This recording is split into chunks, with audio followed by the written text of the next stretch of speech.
Radio Lomé, il est 12h30 minutes. Le journal Henri Ochocho.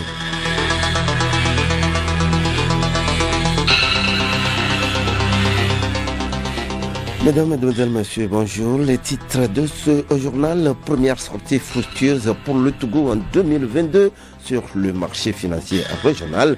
Les investisseurs de l'espace UNOA ont de nouveau réitéré leur confiance avec plus de 77 milliards de francs CFA de soumission, soit un taux de couverture de plus de 300%. Après les lourdes sanctions de la CEDEAO contre les autorités de Bamako, les Maliens craignent des conséquences néfastes pour le pays. Dans ce journal, nous irons à la découverte de certaines analyses de ces sanctions. Et puis pour parler russo-américain sur l'Ukraine, tous les yeux sont braqués sur Genève où commencent ce lundi les pourparlers sous haute tension entre responsables russes et américains. Les deux pays vont tenter de désamorcer la crise majeure qui s'est nouée entre le Kremlin et les Occidentaux alors que la Russie a massé plusieurs dizaines de milliers de soldats à la frontière ukrainienne.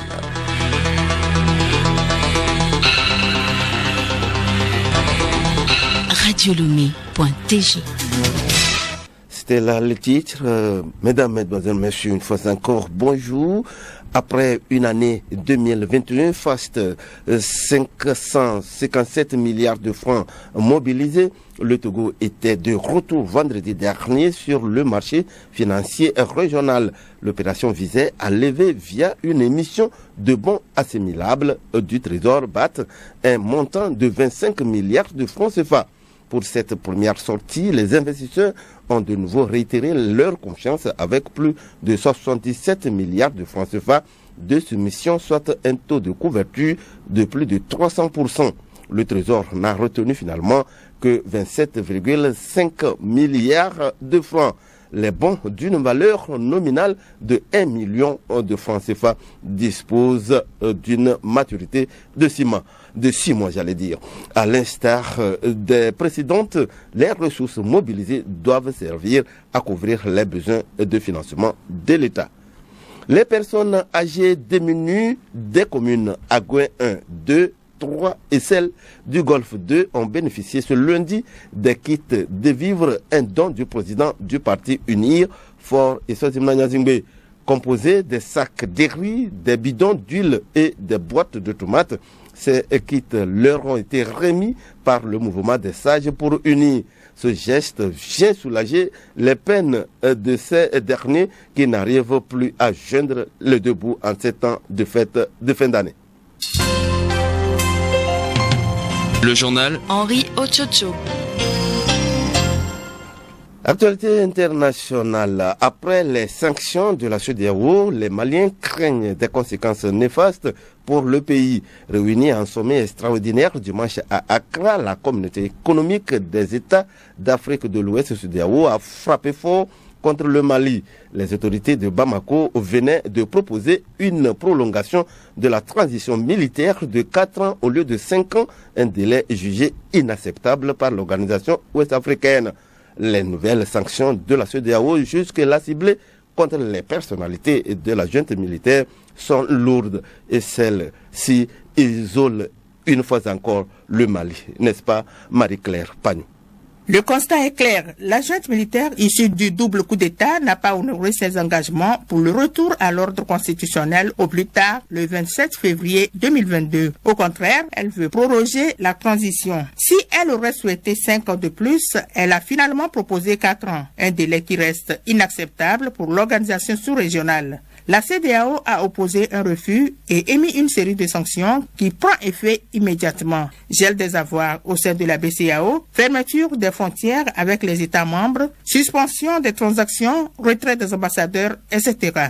Le Mali écope de très lourdes sanctions, vous l'avez bien dit. Dans un communiqué lu à la télévision par le ministre Abdoulaye Maïga, porte-parole du gouvernement, les autorités maliennes condamnent énergiquement ces sanctions illégales et illégitimes. Pour Niagale Bagayoko, présidente de l'African Security Sector Network, il s'agit à l'évidence d'un camouflet à l'endroit de la junte. D'abord, développe l'experte, cela démontre que les autorités maliennes sont cette fois-ci allées trop loin dans la surenchère. Le délai de 5 ans pour la transition, qui manifestement avait été raccourci à 4 ans dans une proposition qui avait été faite pour négocier avec les autorités de l'organisation sous-régionale, n'ont pas été jugés acceptables. La deuxième chose, c'est que la CEDEAO reprend très clairement le dessus en démontrant son autorité et sa capacité à adopter des mesures extrêmement strictes et surtout susceptibles d'avoir un impact relativement rapide et douloureux à brève échéance. Pour d'autres, en revanche, la CEDEAO s'en prend à la population plutôt qu'aux responsables et cela est contre-productif. Désormais, c'est l'inquiétude qui demeure notamment chez les jeunes.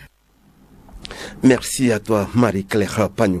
Polémique en Afrique du Sud après la mise en vente d'une clé de cellule de prison du temps où Nelson Mandela était enfermé à Robben Island, l'île prison au large du Cap. Elle a été confiée à Genesis, une maison d'enchères new-yorkaise, par Christo Brown, ancien geôlier et ami de Nelson Mandela. Le ministère de la Culture assure travailler au rapatriement de la clé ainsi que des autres objets mis en vente.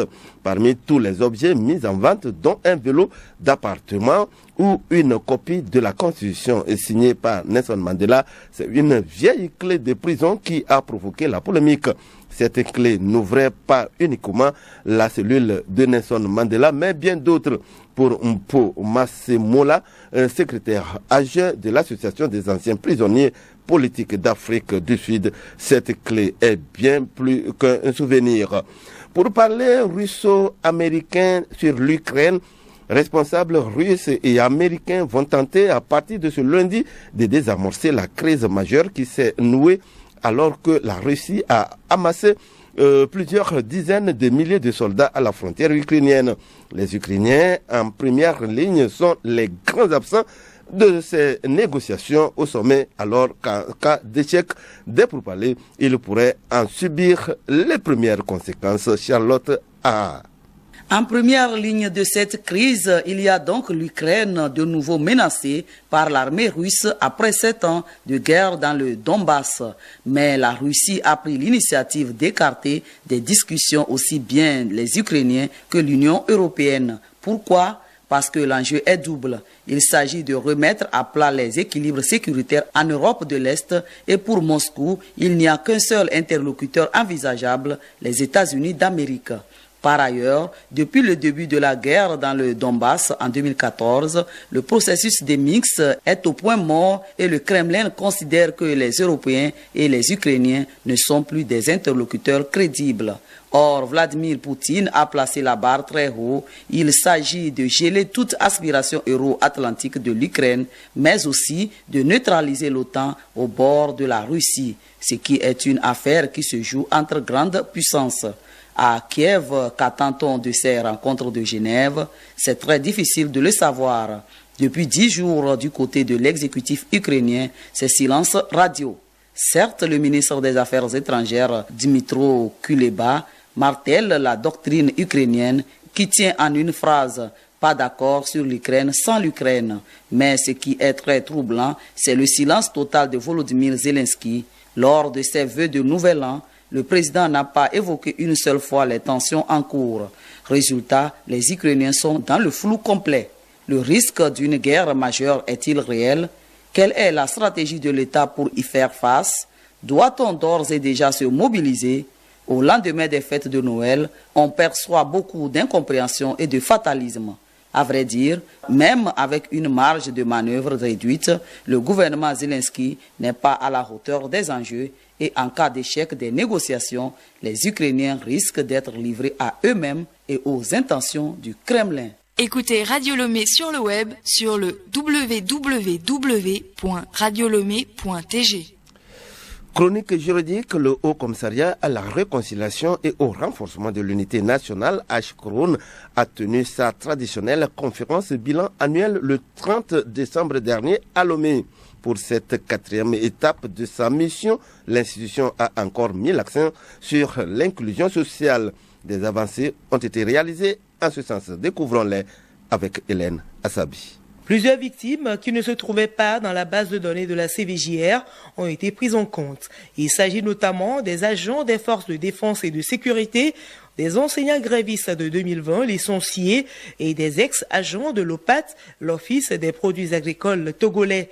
Ainsi, pour le compte de l'année 2021, plus de 7000 victimes ont été prises en charge. Un bilan satisfaisant selon Madame Awanana Daboya, présidente du HCRON. Nous nous sommes fixés des objectifs et nous avons dépassé nos attentes. Donc c'est un bilan très positif au point de vue du rendement des activités. Plus de 7000 victimes ont été couvertes. Plus de 107% de dépassement dans l'exécution des fonds qui nous sont alloués, dégageant encore un solde créditeur. Nous ne pouvons que rendre grâce à Dieu. Nous nous engageons au HCRON à continuer toujours à servir notre pays, à servir les victimes de manière que la réconciliation soit effective. Les huissiers de justice du Togo ont également joué un rôle important dans la réalisation de ces objectifs. Sama Pocho, président des huissiers de justice du Togo.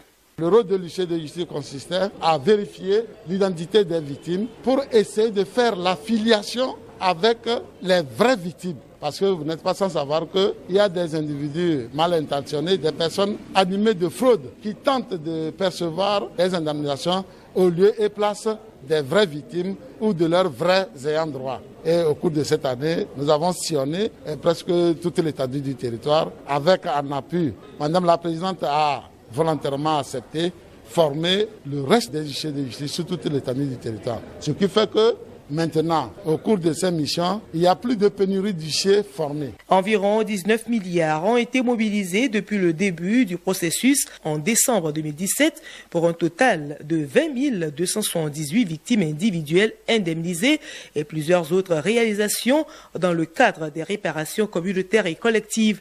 Les dépenses totales s'élèvent à 17 milliards de francs CFA. Rappelons que plus de 15 000 victimes sont encore en attente de leur indemnisation. Merci à toi, Hélène Assabi, pour cette chronique juridique. Le rappel de cet important communiqué pour clore ce journal, le ministre de la fonction publique, du travail et du dialogue social informe qu'en raison de l'affluence que continue d'enregistrer les différents centres de dépôt de dossiers des candidatures au concours général de recrutement de fonctionnaires pour le compte de l'administration publique. La date limite de dépôt des dossiers initialement prévue, fixée au vendredi 7 janvier 2021, est prorogée au vendredi 14 janvier 2022 à 17h. C'est un communiqué signé par le ministre Gilbert Bawara.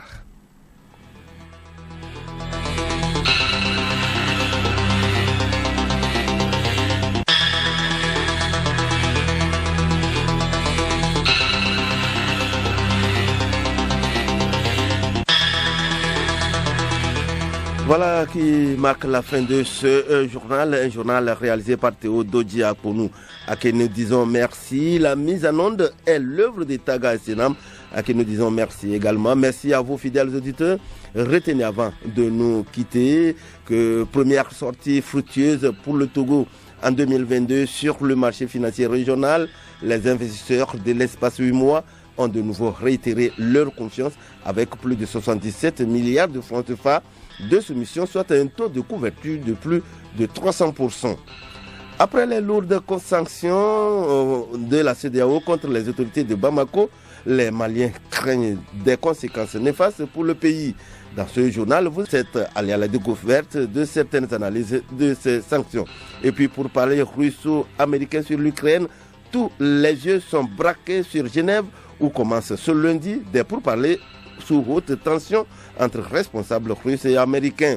Les deux pays vont tenter de désamorcer la crise majeure qui s'est nouée entre le Kremlin et les Occidentaux, alors que la Russie a massé plus d'une dizaine de milliers de soldats à la frontière ukrainienne. Bon après-midi à tous et à toutes.